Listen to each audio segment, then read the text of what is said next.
Click করুন অ্যাপের bell আইকনে আর সাবস্ক্রাইব করুন এবিপি আনন্দ। সব সময় থাকুন খবরে। নিউ নর্মালি পুজো একটু অন্যরকম, কিন্তু উত্তর এবং দক্ষিণ কলকাতার প্রত্যেকটি পুজো কিন্তু এবারও তাদের স্বকীয়তায় উজ্জ্বল। এরকমই দুটো পুজো মণ্ডপে আপনাদের নিয়ে যাব। বরানগর লোল্যান্ড থেকে রয়েছেন আমাদের প্রতিনিধি ময়ূখ ঠাকুর চক্রবর্তী এবং যোধপুর পার্ক থেকে রয়েছেন আমাদের অপর প্রতিনিধি সন্দীপ সরকার। শুরুতে আমি ময়ূখের কাছে আসছি। ময়ূখ, প্রত্যেক বছরই বরানগর লোল্যান্ড নতুন নতুন কিছু অভিনবত্ব নিয়ে আসে আমাদের সামনে, নতুন নতুন কিছু ভাবনা উপহার দেয়। এবারে এদের আকর্ষণ কি?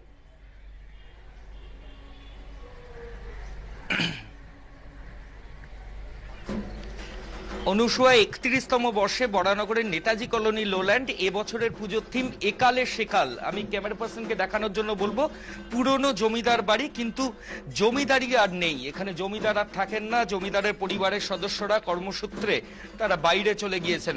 পুজোর সময় অনেকে একত্রিত হচ্ছেন সেই জমিদার বাড়িতে এবং পুজো অর্গানাইজ করছেন। একদম পুরনো জমিদার বাড়ির মতোই কিন্তু মণ্ডপ। ডান দিকে একটা রথ রাখা হয়েছে। এই ধরনের রথযাত্রার দিন এই রথ বেরোয় জমিদার বাড়ি থেকে, এবং জমিদার বাড়ির ভেতরের ছবিটা আমি দেখানোর জন্য বলবো। দেখে মনে হবে না যে এটা কোনো পুজো মণ্ডপ।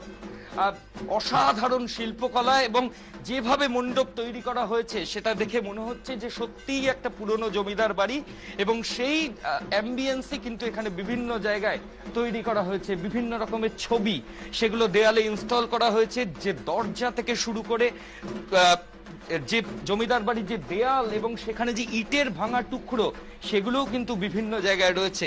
এর পাশাপাশি এটা একটা জমিদার বাড়ির একটা পার্ট দেখালাম। আমার সামনে জমিদার বাড়ির ঠাকুর দালান। এখানে দুর্গাপুজো হয়। পুজো উপলক্ষে সব যারা সেই বাড়িতে থাকেন তারা এসেছেন এবং পুজো অর্গানাইজ করছেন।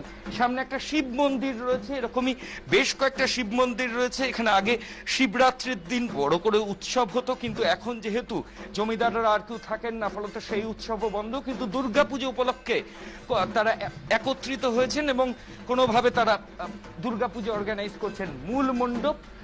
মূল মণ্ডপের ছবিটা দেখানোর জন্য বলবো। বিরাট ঝাড়বাতি রয়েছে এবং ঝাড়বাতির সঙ্গে মাতৃ প্রতিমা কিন্তু এখানে সাবেকি। সব মিলিয়ে ৩১তম বর্ষে বরানগরের নেতাজি কলোনি লোল্যান্ড এবারও কিন্তু যথেষ্ট চমক দিয়েছে।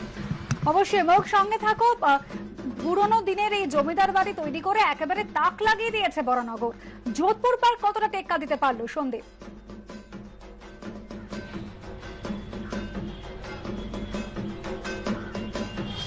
দেখো, যোধপুর পার্কের প্রত্যেকবার তাদের যে বিষয় ভাবনায় অভিনবত্ব থাকে, এবারও সেই অভিনবত্ব রয়েছে, তবে তার জৌলুসের ছটা কিছুটা কম। তার কারণ আমরা সকলেই জানি যে কি পরিস্থিতিতে এবার পুজোটা হচ্ছে। আমরা যোধপুর পার্কের পুজো মণ্ডপে রয়েছি। প্রথমেই দেবী প্রতিমা, যারা আসতে পারছেন না তারা দর্শন করানোর জন্য দেবী প্রতিমা দেখাবো। অপূর্ব সুন্দর দেবী প্রতিমা, এবং সেই দেবী প্রতিমাতে শিল্পকলার ছোঁয়া তো রয়েইছে। এর পাশাপাশি এবার আমরা যদি একটু মণ্ডপ সজ্জার দিকে তাকাই, তাহলে গোটা যোধপুর পার্ক এই পুজো মণ্ডপ, সেই মণ্ডপ জুড়ে রয়েছে আমাদের বাংলার বিভিন্ন শিল্পকর্মের নিদর্শন। টেরাকোটার কাজ আমরা দেখতে পাচ্ছি বাঁকুড়া বিষ্ণুপুরে। সেই প্রসিদ্ধ টেরাকোটা, সেই টেরাকোটার ছোঁয়া রয়েছে পুজো মণ্ডপে। রয়েছে যে ছৌ নৃত্য, ছৌ শিল্প, সেই ছৌ নৃত্য, সেই মুখোশ, সেটাও আমরা এখানে দেখতে পাচ্ছি। রয়েছে এখানে কাঠের কাজ, ডোকরা শিল্প আমরা দেখতে পাচ্ছি এখানে রয়েছে। অর্থাৎ এক টুকরো বাংলা, সেই বাংলার বিভিন্ন ছোট ছোট টুকরো প্রতীক হিসেবে এবারের পুজো মণ্ডপে স্থান পেয়েছে যোধপুর পার্কে। অনুসূয়া, ধন্যবাদ।